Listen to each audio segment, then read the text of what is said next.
Today we have gathered here to do the Kundalini Puja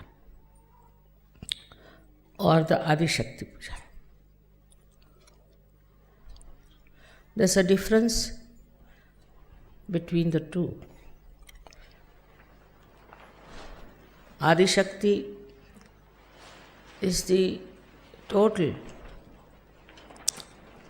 power of God,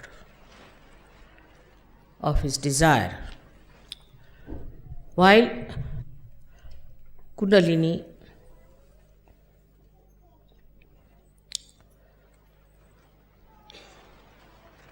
is the one that is reflected, part which is reflected in the human beings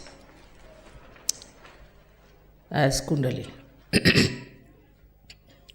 So there's a difference between the Adi Kundalini and the Adi Shakti. Adi Shakti is the Parashakti, is the power which is beyond all the powers, which controls all the powers. And one of the powers of Adi Shakti is Kundalini.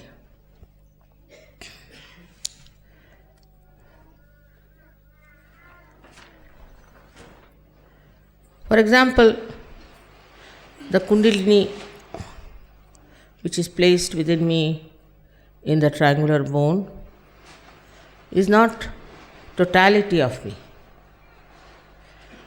In the same way, the Kundalini which is placed within you is not the totality. Of course, it is the power which is there to give you your self-realization. It is the power that redeems you, that nourishes you, that enlightens your centers.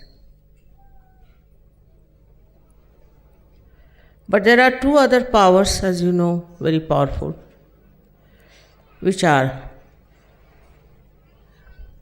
working through Ida and Pingala. And the third one is Mahalakshmi, which is in the center. Now, Kundalini's main job is to give you your self-realization, because she is your individual mother. Everyone has the Kundalini within himself or herself, reflected whatever may be the quality of that person. Now, as you see, reflections fall on everything. Say the reflection of the moon falls on the stone, we don't see any reflection. It then falls on a better reflector, say the water, then we can see the reflection. But when it falls on a mirror, which is very nicely made, say in Belgium, it reflects better. So that is how the reflection gradually goes on improving. In the same way, we have human beings who have different reflectors, but they can be improved and they can be made absolutely top class. It's possible. It depends. Now here it comes the two other powers that are within. The one power which is the desire. Though the Kundalini, as we see, is the power of pure desire, that it doesn't want anything, but it wants to give you self-realization. The other two powers, one of them is the mundane desire. This mundane desire, if it becomes nothing but pure desire, then Kundalini has no problems from the left side. But if it is not a pure desire, but full of other desires, for example, the first desire of human beings, which comes from animals, I think, is food. He wants food to nourish himself. But human beings don't only take food to nourish, also for the taste of it or for the beauty of it, which is innately working in them. That's why we run after food which is very good, very tasty, all kinds of ideas we have. And there's no standard. Somebody can like this, somebody can like that. But the one who understands that the taste of the food is not important and can practice it, then it works. It works wonders. Because the lowest desire, which is of food,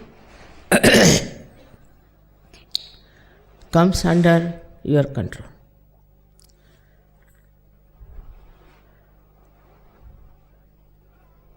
If you can sometimes go without food, of course not for God, but for yourself. God doesn't want you to starve. If you can live without food, if you can enjoy every type of food, then you have done a lot to improve the path of Sushumna for the Kundalini. I have seen in many cases that Kundalini just doesn't rise. She doesn't rise. Even if she rises, she falls back. This happens when a person is very self-indulgent. He is all the time thinking of things which are not of very great importance for spirituality. Apart from this, there's another horrible one desire we have is to grab as much money as possible, to think about money. This time I had a bad experience because Sahaja Yogis came down to me and told me, Mother, they are asking if we should reduce the puja money or something. I was shocked because I never decided about it. It's all decided by the leaders. I said, I'm not concerned. Then they would like to have a bargain, as you have in the shop, you see. Or maybe some sort of a sale or some sort of a thing. This is one of the greatest dangers in your ascent. For a guru, people pay millions and millions. Here you know I'm working it out for your projects, I'm buying lands for you, I'm doing things for you, and for which you need money. But nobody comes forward with any donations as such. They won't. They don't understand that It is for you I have to have all these things, not for me. And they pestered people many a times like this. Once suddenly we decided that we could have 50% payment. Immediately, so many telephone, are you going to have 50% less the bargain price? We are coming for the bargain. Is the sale programming. For example, in the sale, what do they do? They offer you something so that they can get a lot more customers or things like that. Sahaja Yoga is just the opposite of that. You don't have to give anything, but you get lot. But this is not for sale. This is not for sale by any chance. It is a thing where you have to pay because we have to have all these things, and I have to pay so many things which you do not know. Like last time we had about, I think, 50 people who came just free. Some of the leaders know, but some of the leaders, they just go on asking like this because, I don't know, perhaps they want to save money or they want to popularize themselves among the disciples, maybe. That is the reason.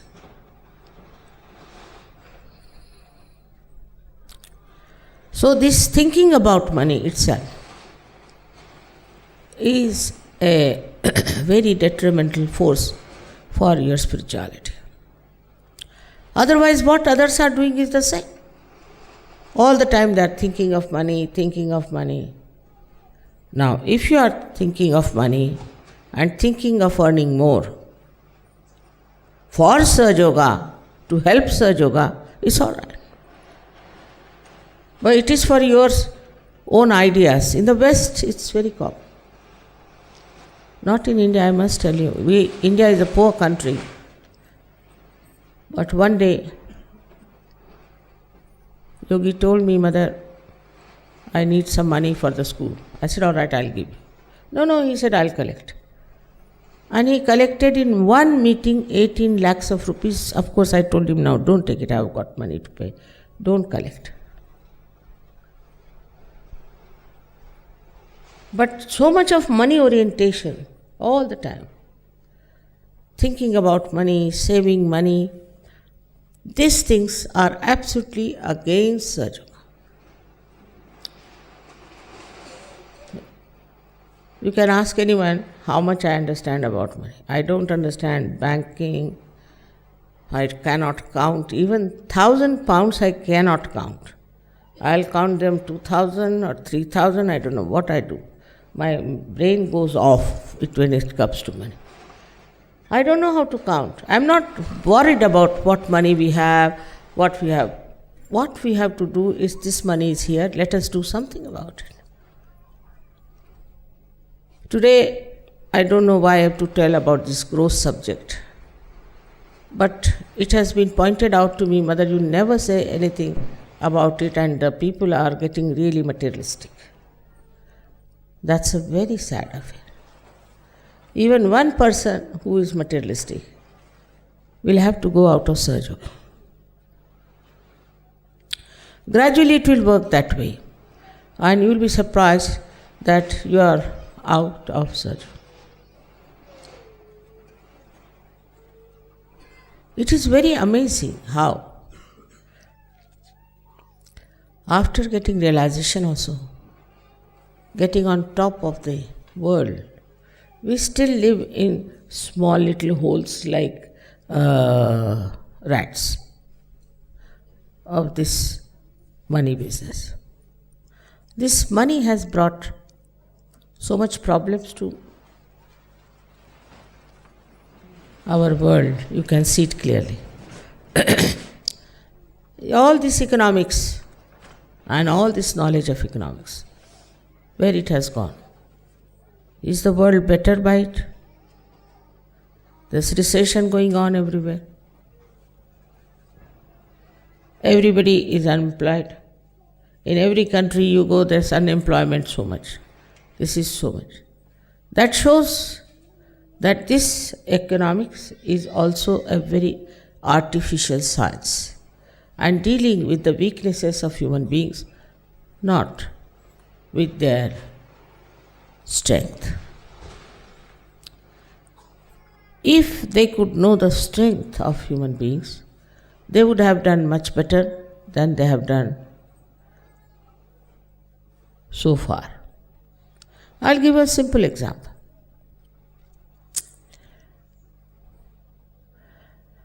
Now, we have very sophisticated places in the West. Very sophisticated. They have everything electrical. We push the button and everything is there. Especially in these modern planes, when I travel, I don't know which one to push because they are so slim and so delicate. You see, need a special artist to do that. All this is for what? For getting more money and impressing people. But at the same time, people are fed up.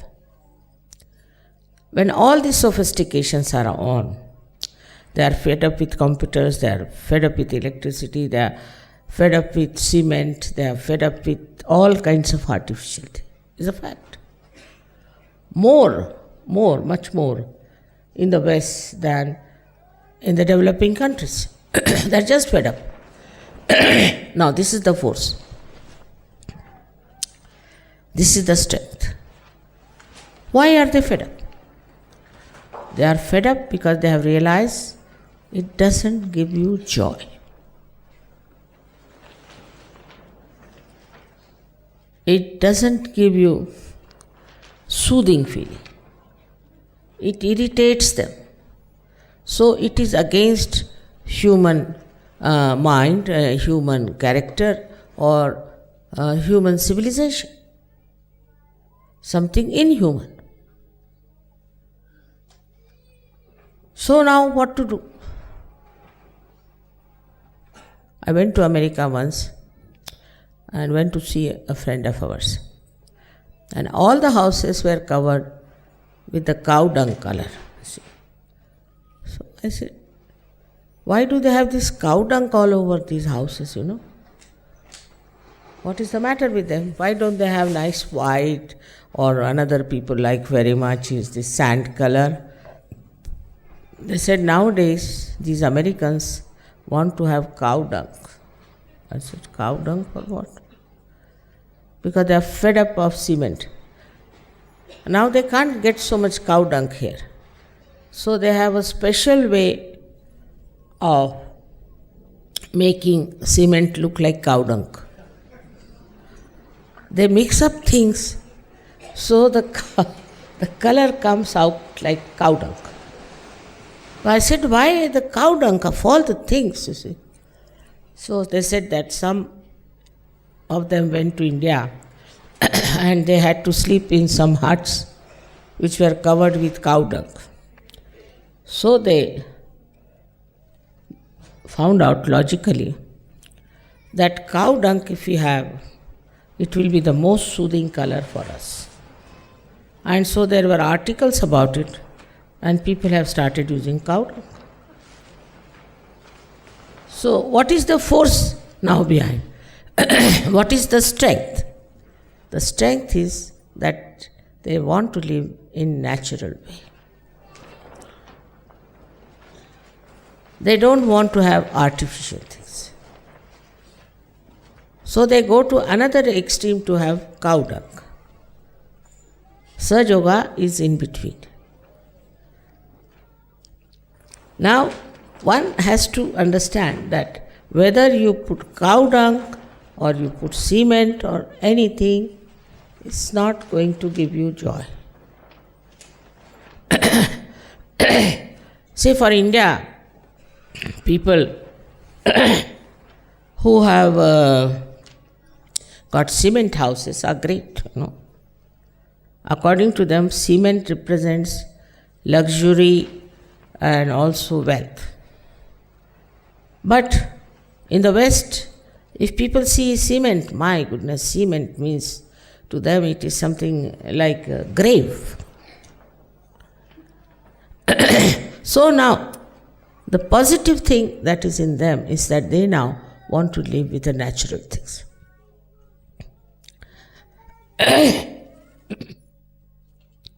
They want to use natural material, natural life. But to the extreme, if they go, you see, we had anti-culture like hippism and all that. It brought no luck.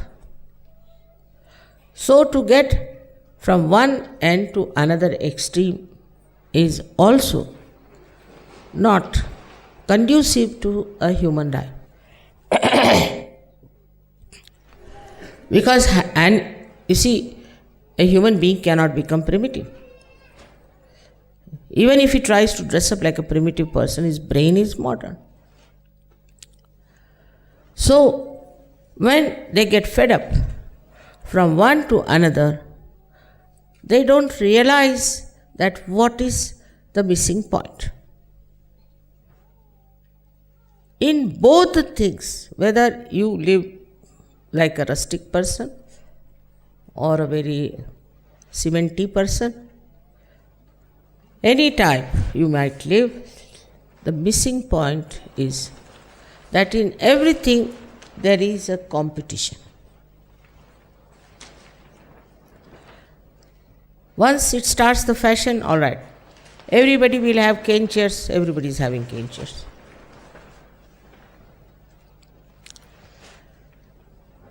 Now, in this competition, they miss the point, is the joy.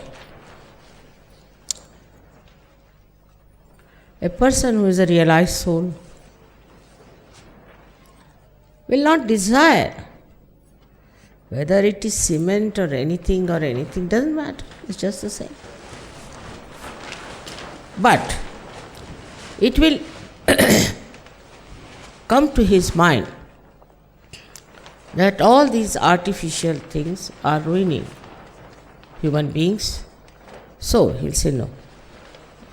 But he will not have hair like the primitive people. He'll not behave like primitive people and lead a very normal, natural life. So when the mind starts thinking something about it, it will never get to the point of joy from one end to another. So they think that they are going into a balance. They are going into dharma. But my experience is different. Even those who were hippies, I know them, they used to eat like real gluttons. And they are very much interested in their comforts. And they would go to any extent of snatching anything else that belongs to somebody else. They thought they now have become hippies, so they are already the landlords. Because they have given up this, they have given up that.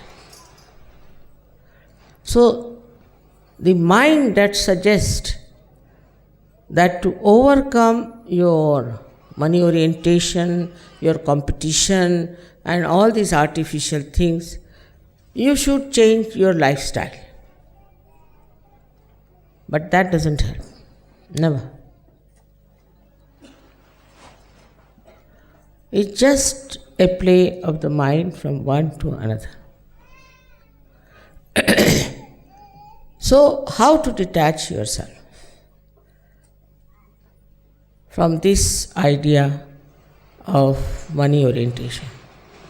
Whether you wear a sannyasi's dress or you wear a wonderful, some very expensive dress, is the same to the body. You can't even see your own dress.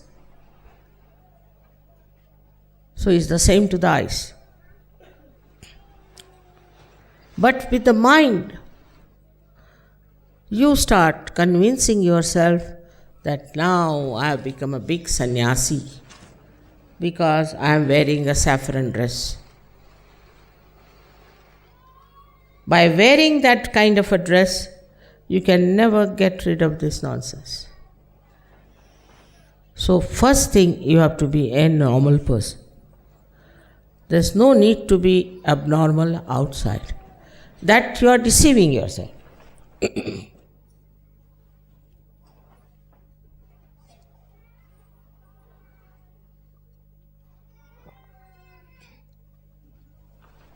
If you think by changing your dress, attire, your lifestyle, you have become a great sannyasi or a great detached person from this money orientation, then I must say, don't deceive yourself.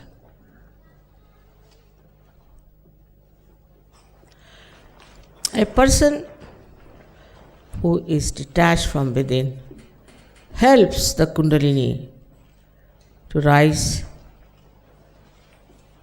constantly without any catches. So, for a Sahaja it is important to introspect and see for itself what is your level. As I told you about the reflector, what sort of a reflector you are. No use deceiving yourself, because Sahaja Yoga is for you, for your benevolence, and your Kundalini is for your benevolence. The ascent is the aim of your life,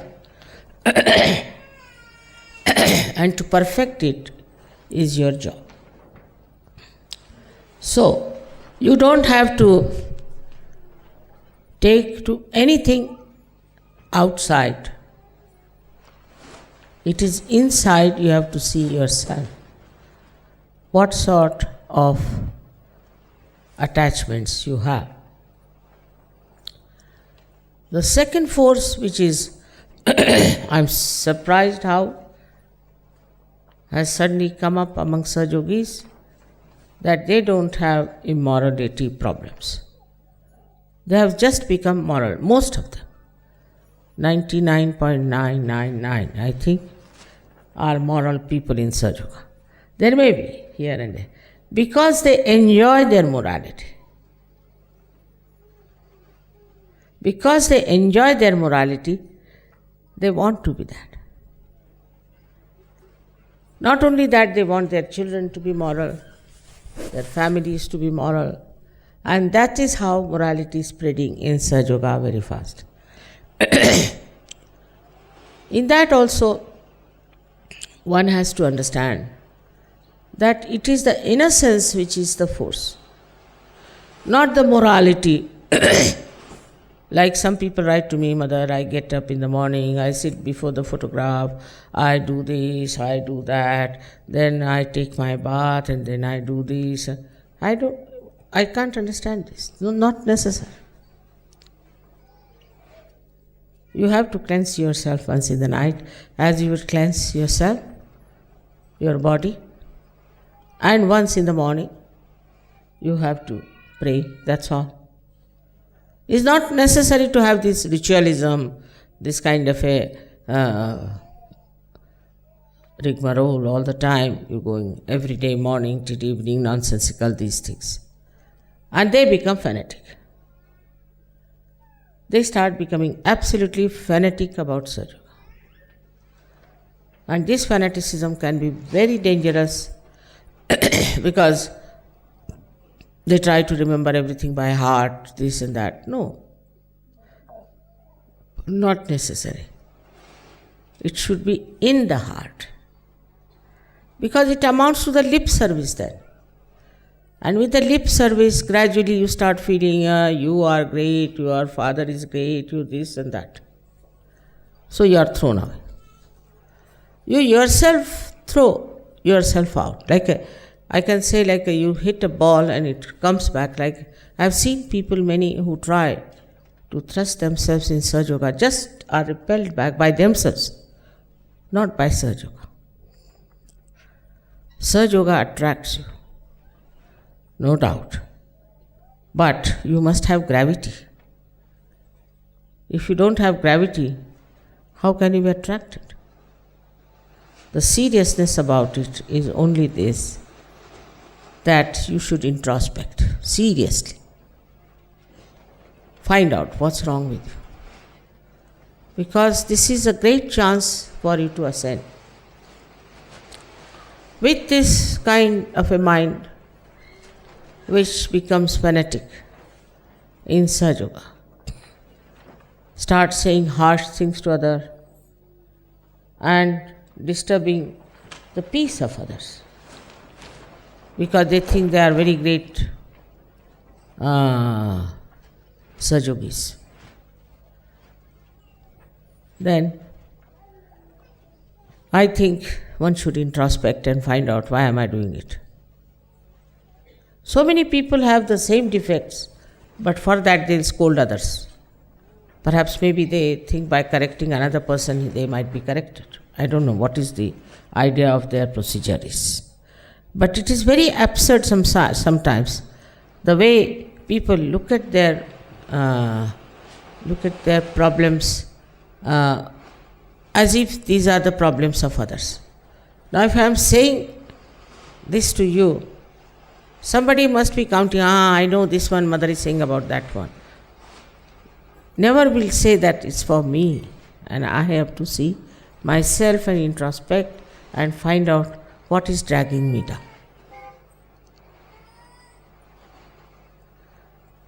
So this is one of the most important things, is that you cannot be harsh, you cannot hurt people, you cannot misbehave in that manner. And if you can do that, then you are thrown out of Sahaja Yoga by yourself. Nobody has to throw you. You have to collective, people have to like you, and you have to one of them. If the collectivity is not there, your Kundalini will never rise, because she is rising, she is trying to give you your second birth so that you become one with the whole. The drop becomes the ocean. That's her job. She'll never rise. A person who thinks he is very exclusive, special, should not come to Sahaja Yoga. This is another great hurdle in rising the Kundalini, when people think that they are something special. We have no priesthood, and leadership is also a myth, I think. People whom I think are better off with their Kundalini, I can communicate better. But sometimes they too behave in such a manner that one is shocked. How could they behave like this? And these serpents, you see, just suddenly come up and you see them. You are shocked. What are they doing? Where is their attention? What are they worried about?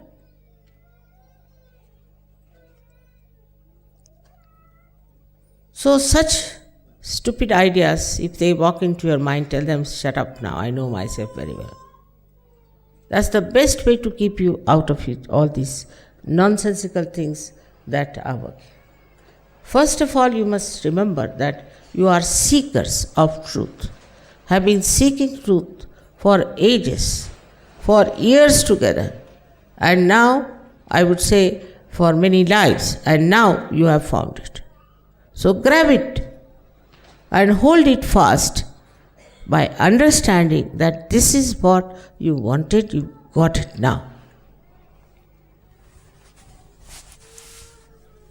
The another big problem that comes in the awakening of the Kundalini, which I feel is very important to be told to you, is that some of you think that you are very close to me, that you have a special right on me.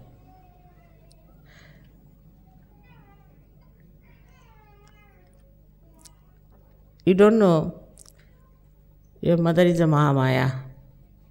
Be careful. I am telling you again and again. Never think that way.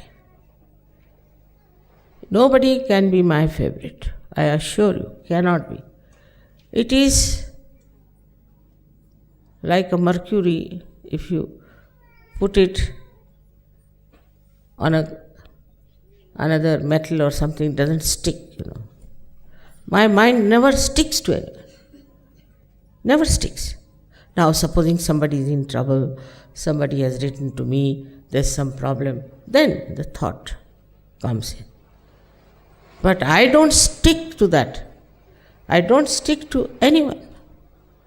Nor do I have any attachment to anyone. Because that will be against the principle of pure love. I cannot be attached, of course. I see your problems very intimately. I would love to solve them. I get worried sometimes. You can call it worried. But the thought, attention is going towards that person. You have seen when there is a tide, the moon, when it is full moon, the tide is much bigger. Does the ocean think? What about the moon? Does it think that it has to attract the particular ocean or someone? It's just the nature, the swabhava, the nature itself that acts. That's the nature. You can't help it. And this nature is the one you should also try to adopt and adore, because it's very helpful. This gives you a great relief from your mind, which is always thinking, and doesn't allow you to have thoughtless awareness. Get attached to someone, you're worried about some problems, even your problem sometimes, all the time, your problem. Think about your problem, or about somebody whom you are attached to. Then this mind starts working. How to solve the problem, what to do, this and that. But then you stop your agya completely, how will the Kundalini rise? In any walk of life, for a Sahaja Yogi, it is the best way to stop thinking is to think how he is going to spread Sahaja Yoga. Just divert your attention. This is the greatest pleasure for you, for which you don't have to pay or anything, just know what powers you have got. At this point, I find many people are not at all aware of their powers and not using them. When you don't use your powers, also Kundalini falls down. Why should she work? She is not stupid. If you don't want to use her for what she has to achieve, then why should she worry about you? So she just drops down. She has nothing to do with you. Then suddenly you come out, Mother, I got this trouble, I've got that trouble, this happened. Especially troubles like arthritis and all such troubles come from people who don't use their vibrations. Give it to the flowers, give it to the trees, give it to anything that is living, but don't shirk it. You need not touch the person, but the desire should be, whom should I give vibrations? Only worry should be, whom should I put attention to? Where should I put this energy of mine? Once you start using this divine power, it starts growing much more, and your mother, the Kundalini, is very happy with you. And then you start seeing wonders, what's happening. For that, you have to have, first of all, attention on compassion and love. But compassion and love of God God Almighty. But when I talk of compassion, I find people are more interested in the people who are Sahajogis, who are suffering, who have problems, who have thrown away from Sahaja. They will write to me, Mother, please, please, somehow or other take them back. That's my job, not yours. But those who don't love God, they are not going to achieve much. They have loose tongues, they talk funnily, they don't understand they are dealing with God Almighty. And this kind of frivolous talking and frivolous behavior, you must understand that angels are around you all the time. All the time they are with you. They watch you. They will help you, they'll support you, they'll elevate you, they'll cross all kinds of hurdles, but you have to love God from all your heart and all your soul.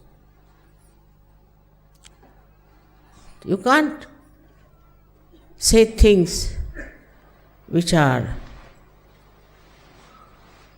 not full of protocol. All this is only possible when you surrender your ego. God doesn't want anything from you. What can you give to God? It's a funny idea people have. But it's all right. You can give anything to God. Krishna has said that you can give me flowers, you can give me water, you can give me this, presents, this, that, I'll accept. But what does he say? That only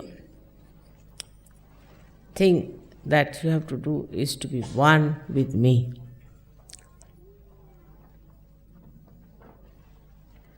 You have to be one with me.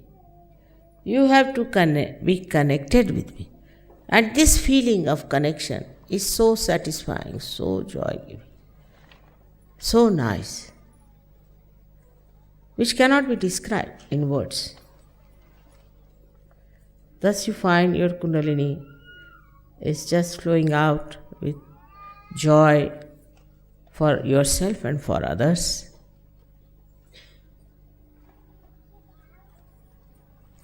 Also, the right side, ambitiousness, domination, showing off, harshness, cruelties. I don't know how many things there are on the right side, but they can be unlimited. I mean, the limit is Hitler, you can say, so far. What knows, some other way may come to compete with him, but so far he is the last word. So all these also start destroying this Kundalini.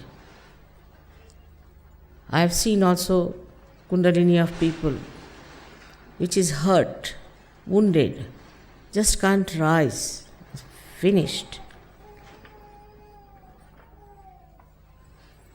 Then I feel that let them take a second birth. Only then one can work it out, because it's impossible such a Kundalini to make her rise. If you are selfish and you are cruel, then this Kundalini becomes hurt. A good mother feels hurt when her child misbehaves. So this Kundalini gets very hurt, because she wants you to have your second birth and she can't just bear it. And this makes her absolutely incapable of rising. She becomes sick, ill and wounded. So all kinds of aggressiveness should be given us. That's not going to help. Because you have come to Sahaja Yoga not for saving money or bargaining or anything. You have come here because you are seekers. I have seen invariably people who have been to false gurus always have this kind of a money orientation, because they must have been lynched completely by the previous gurus, maybe. I don't know what to say. So, it is we who can rise through our own goodness and beauty. And it is we who can come up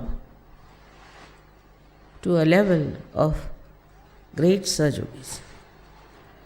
Don't keep this power with yourself. It is to be distributed and given to others, and make others also very happy and joyous. Is a duty of every Sahaja Yogi to do it.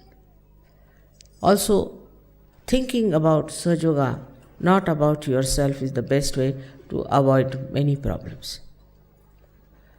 But once they start thinking about Sahaja Yoga, they start thinking about the defects of the Sahaja Yogis. That's not going to help. You have to develop that peace of mind within yourself, by which you can become the witness of yourself first. You should be able to witness yourself and see what are the things which are putting you down. Because today the world is absolutely chaotic. From this chaotic world, you have to rise into a very peaceful, beautiful world. And you have to take many to that. For that, you have to have the quality. It's not just you become Sahaja Yogi, put my badge here and all. In every way, you can spread Sahaja Yoga. But be careful, because one should not feel that you have done a great job. Whatever you are doing is for your own good, not for others.